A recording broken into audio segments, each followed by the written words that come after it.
Since the beginning of the school year, I've been trying to get information from the Charleston County School District about late buses. Parents email and send us messages on social media regularly complaining about it. Well, now I have it, but the answers and explanations about what we found in here, hard to come by. Finding a late bus is easy, at least for us. Right now we are waiting on the bus. It's late.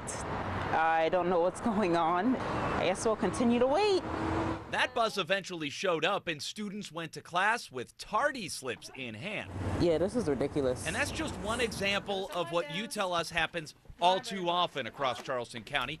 We took a closer look and found the number of late buses isn't even tracked, according to the district transportation director, Curtis Norman. Late bus reports are not available, he said in an email. State buses do not have GPS on them, so there isn't a scientific method to obtain the information. Schools are not mandated to log the information. However, a former board member tells me the district actually collects big money from Durham when buses are late. So there has to be some sort of accounting of late buses. Armed with that information, I went back to the district to get the total amount of money refunded by Durham for the last 2 school years. Our discovery? Just shy of $100,000 in credits and nearly 600 late bus reports.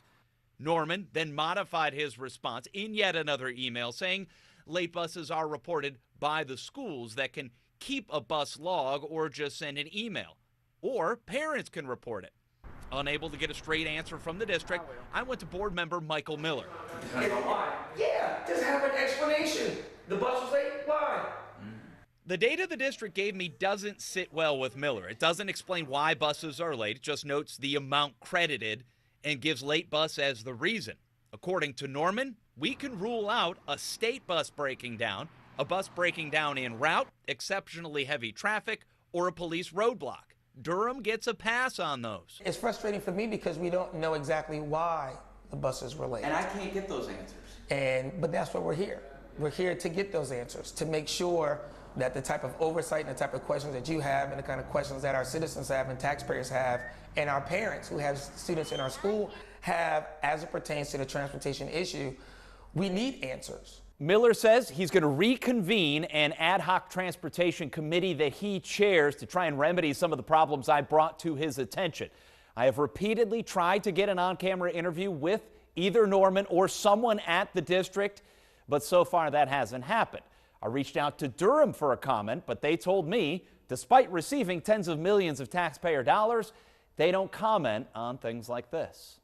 Brad Franco, News 2.